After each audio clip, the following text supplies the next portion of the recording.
Hello everyone. Welcome back to STS, Science, Technology, Economy, Strategy를 고민하는 곳입니다. 지난 영상에 이어서 계속하겠습니다.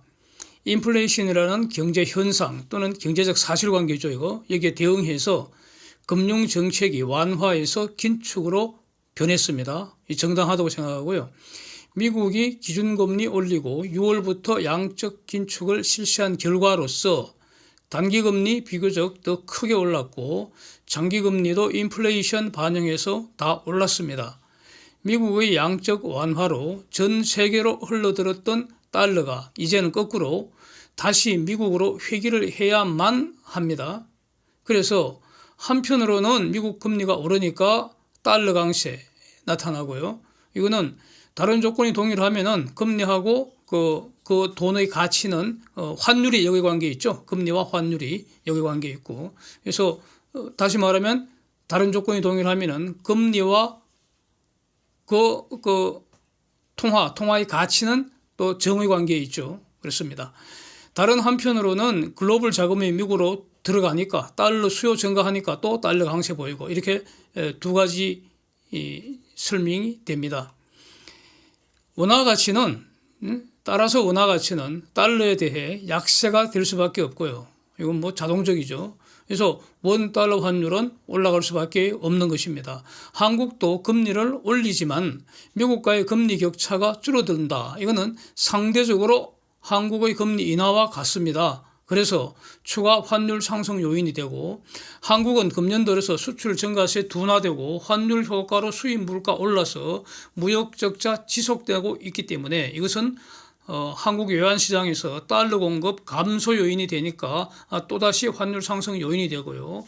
그래서 가령 뭐 이런 거 아닙니까? 그 달러가 본토 회귀한다는 것은 코스피에서 외국인이 매도하면은 그 돈으로 이제 달러로 바꿔야 하니까 달러 수요 증가하니까 이것도 환율 상승 요인이 되고 이렇게 원화 환율 크게 오르게 된다는 겁니다. 사진에서 보는 것처럼. 그런데 이제 여기서 이제 문제는 한국은 원하는 기축 통화가 아니니까 딜레마 상황이 벌어지는 겁니다. 이건 뭐 항상 그렇습니다. 이 딜레마 상황인데 한국도 사진처럼 인플레이션 위험이 심각합니다. 미국보다 더 심각하죠. 왠고하니 아직도 미국은 지금 가속되지는 않습니다. 그런데 한국은 인플레이션이 지금 가속되고 있습니다. 사진에서 명확합니다. 그래서 한국은 환율도 높고 에너지 가격도 높고 고금리고 이게 삼중고 상황인데 환율이 물가 상승을 더 가속시키기 때문에 환율을 내리거나 환율이 더 이상 오르지 못하게 하려면 금리를 대폭 올려야 합니다. 그렇게 되면은 부채의 덫에 빠져서 허우적거리는 가계가 이자 폭탄으로 대량 살상을 당하게 된다는 겁니다. 이러지도 못하고 저러지도 못하는 그런 상황, 그게 딜레마 아닙니까? 또 금리 큰 폭 상승시켜버리면 경기를 급속하게 냉각시키지 않겠습니까?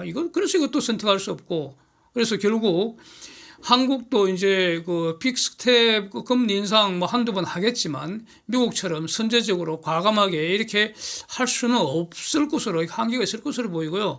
결국 높은 환율, 높은 금리 이 상황이 지속될 가능성이 높지 않을까, 이렇게 볼 수 있을 것 같습니다. 내수 수요는 급격히 감소를 해서 내수 경제는 침체 가능성이 상당히 높지 않을까 이렇게 봅니다. 한국의 내수 경제. 그래서 한국에 대한 글로벌 수요는 한국이 결정하는 거 아니고 글로벌 경기 상황에 의해서 결정되는 거 아니겠습니까? 그래서 적어도 내년까지는 조선산업이 한국 경제의 버팀목이 될 가능성 주목해 보겠습니다. 이런 말씀을 다시 한번 더 드리겠습니다. 유가가 이제 도대체 어떻게 될 것인가? 유가하고 가스 가격 이런 것은 한편으로는 인간이 서방이 의도적으로 선택한 결과라고 할 수도 있습니다. 오일 가스 그 자체가 없는 것이 아니라 못된 이웃 물건, 즉 러시아 오일 가스 그동안 참고 사용을 해왔는데 더 이상 참지 못하겠다, 러시아 응징해야겠다 이렇게 선택한 결과로서 일정한 가격 상승, 어떤 불편함 이런 거 지금 감수하고 있는 거 아니겠습니까? 그리고 이게 어떤 구조적으로 에너지 시장의 판을 바꾸는 것이다 이렇게 저는 보고 있습니다. 이 해결책은 그 러시아하고 뭐 협상하고 타협하고 뭐 화해하고 이런 게 아닙니다. 그건 이미 물 건너갔습니다. 그거는 당분간은 불가능합니다. 그런 일은 없으리라고 봅니다. 해결책은 러시아 이외에 풍성하게 묻혀있는 그 캔에서 사용하는 시스템을 빨리 만드는 겁니다. 이게 해결책입니다. 근데 이제 시간이 걸린다는 것인데 결국 미국이 선봉에서 대규모 정산하는 것, 즉 미국은 매장량도 충분하고 또 최고의 전문가들이고, 다시 말하면 미국은 대량 공급할 의사도 있고 능력도 다 갖고 있다는 겁니다. 다만 시간이 걸린다 이겁니다. 그래서 지난 1편에서 본 것처럼 오일 파이프라인 2개 준공되어서 가동된 거, 이거는 미국의 오일 수출 능력이 이제 매일 33만 배럴 추가된 것이고, 그 다음 그 걸프 오브 멕시코 GOM에서 무려 9개의 오일 가스전 개발을 시작한다니까, 이렇게 결정을 해버렸다니까. 이것이 그 오일과 그 가스에 대한 투기 심리 영향을 주겠죠. 영향을 주겠죠. 그래서 심리를 위축시키겠죠. 그래서 오일 가스 가격이 지금 하락 반전한 거 아닌지, 이거 이제 주목하고 앞으로도 계속 시간을 두고 살펴봐야 할 것 같습니다. 하여튼 지금은 6월 중순 이후 에너지 가격은 하향 안정되는 모습이 이제 나타나고 있습니다. 인플레이션은 보시는 것처럼 다음 주에 그 코어 PC 발표되는데 6월 29일에는 그 분기별로 집계한 거 그 1분기 값이 다시 한 번 더 발표되고요. 근데 이거는 사진 보시는 것처럼 이전 예상보다도 하락 전망입니다. 그다음 그 5월의 코어 PC 그 값은 4월과 동일한 것으로 예상되고 있습니다. 3월, 4월 2달 연속 하락한 다음에 이제 그 같은 걸로 이렇게 나타나고 있습니다.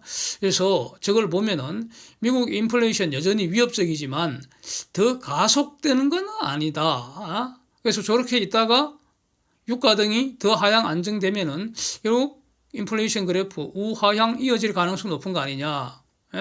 그 다음에 인플레이션은 화폐 가치 하락시켜서 실질 소득 줄여서 결국 소비를 줄게 만들고, 또 뭐 금리 인상시키면 경제 성장 둔화시키고 고용시장도 압박 요소가 되고, 그래서 전체적으로 총수요 감소시키고, 이런 걸 다 종합하면은 인플레이션은 앞으로 가속되기보다는 감속될 거다. 즉 진정될 거다. 그래프가 우하향 되는 모습 보일 가능성이 높다. 저는 뭐 기본적으로 이런 입장 여러 번 말씀드리고 있는데 이 견해를 저는 아직도 유지를 하고 있습니다.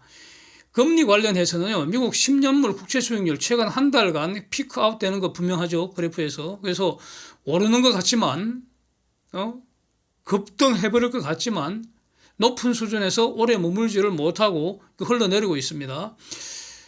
그만큼 미국으로 자금 회귀가 왕성하다는 증거 아니겠습니까, 저거?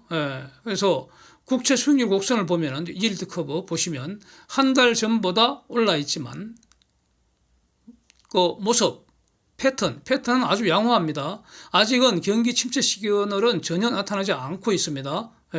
그래서 뭐 데이터는 거짓말을 할 수가 없으니까요. 그 다음에 이제 미국하고 한국 둘 다 중요한 것이 이 국채 수익률보다는요, 국채 수익률은 신용이 가장 높은 것이기 때문에 이렇게 금리 상승기에는 국채와 그 회사채 간에, 또 회사채도 등급별로 그 금리 차이, 즉 yield 스프레드라고 하는데 이것이 확장되죠. 늘어나죠. 그래서 국채 수익률보다는 모기지 금리 또는 주택담보대출 금리, 한국에서 이게 이제 더 중요해지라고 보는데, 미국 장기 모기지 그래프 한번 보십시오. 와, 이제 급락이 오르고 있습니다. 그래서 미국 모기지 시장 싸늘하게 식고 있다, 이런 제목으로 제가 영상을 한 몇 달 전에 올린 것 같은데, 그 이후 계속 싸늘하게 계속 식어 내리고 있습니다. 미국 모기지 시장. 한국은 더 심각하다고 봅니다. 서울 아파트 거래 절벽 현상 사상 최고 기간이 지금 진행 중입니다. 이게 한 1년 전만 하더라도 한 7,000건, 8,000건씩 그 서울 아파트 한 달에 그렇게 거래되던 것이 2월에 8일로 815건 정도 거래됐고요. 그래서 최고치 대비 한 9분의 1, 10분의 1 수준으로 이렇게 됐습니다. 10,000건 넘은 적도 있었으니까요. 그래서 3월, 4월, 5월 찔끔 은발에 오줌 누듯이 찔끔 늘어나는 폼만 잡다가 6월에 다시 깔아앉는 것 같습니다. 물론 6월 확정되는 거래량은 7월 초에 알 수 있기 때문에 좀 더 지켜봐야 합니다. 예? 8월 초에 알 수 있죠. 6월 거래량은. 그런데 지금 아직 현재까지 거래되는 게 너무 신통치 않아서 5월보다 줄어들 것 같습니다. 현재로서는 제 예상입니다.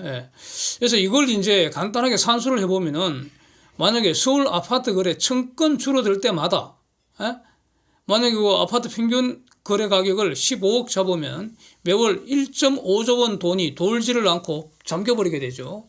그리고 이와 관련된 모든 파생 서비스 산업이 사실상 사라지는 거 아닙니까? 그만큼. 이걸 수도권하고 전국으로 산수를 해보면 아마 엄청날 것입니다. 이거 전부 내수 침체 요인이라고 여러 번 말씀드리고 있습니다.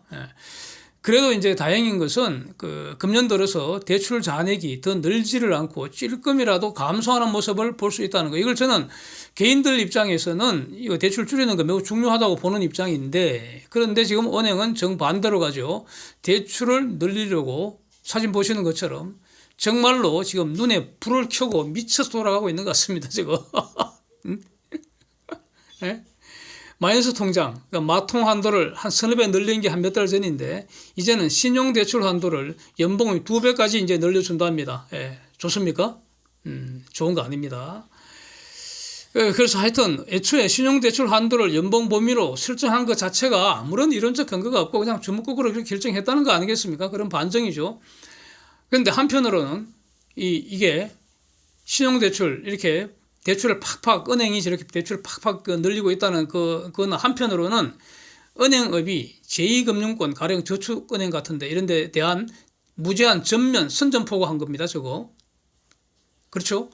그러니까 금리 싼 은행에서 더 빌려갖고 비싼 2금융권 대출을 갚아버리는 현상이 당장 일어나지 않겠습니까? 그래서 요거 자체는 나쁘지는 않을 것 같습니다. 그러나 이제 이렇게 되면은 대출 총량은 늘지를 않고 금리만 살짝 인하되는 효과라서 금융업 전체로는 최악의 악재가 되는 거 아니겠는가. 금융업은 일단 대출을 늘려야지 그 호재거든요. 네? 그래서 돈 장사하는 사람들은 축자 사자 대출 늘리려고 합니다. 그게 생리입니다. 본질입니다. 안고입니다. 절대 변할 수 없습니다. 마치 소매점이 물건 팔려고 애쓰는 거하고 똑같습니다. 다를 거 하나도 없습니다. 이걸 잊으면 안 됩니다. 그래서 지금 그 은행이 저런 정책을 펴기 때문에 일단 2금융권은 바로 직격탄을 받겠죠. 시간이 지나면 1금융권도 타격받을 수밖에 없다고 봅니다. 노점상이 물건 못 팔면 밥을 굶듯이 은행이 대출 늘리지 못하면 하여튼 더 늘려야 합니다. 하여튼 늘려야 합니다. 이전보다 더 늘려야 합니다. 더 늘리지 못하면 밥을 못 먹습니다. 저거. 그러니 축자 사서 이제 대출을 늘리려고 하는 것인데 이거 금융 소비자들한테는 매우 조심해야 한다고 봅니다. 특히 지금 같은 상황에서는 좋은 거 아니라고 봅니다. 마약을 끊으려는 중독자한테 계속 마약을 권하는 마약 장사치처럼 결국은 저 은행 마귀들 탐욕의 제물이 될 거다. 저는 이렇게 봅니다. 어떻게 대응할 것인가? 투자자 입장에서 어떻게 대응할 것인가? 달러 많이 버는 수출 기업 중에서 업황이 개선되는 기업 주식 사면 됩니다. 이 기준에 완벽하게 들어맞는 게 삼성중공업 아니겠습니까? 네, 이 말씀도 계속해서 들여오고 있는 거죠. 그래서 어제 종가로 업데이트한 어디쯤 가고 있을까 표 눈으로 한번 보시면서요. 내수는 분명히 한국 경제 내수는 침체될 가능성이 높다고 보고요. 내수 기업들 주가는 하락할 것 같습니다. 저는. 그래서 이거 무선주가 팔아치워야 한다고 보고요. 은행업종 대표적으로 그 중에 하나라고 봅니다. 수출 중에서도 가령 해운업 같은 거 경기 둔화 반영해서 운임은 지속적으로 우하향하지 않겠습니까?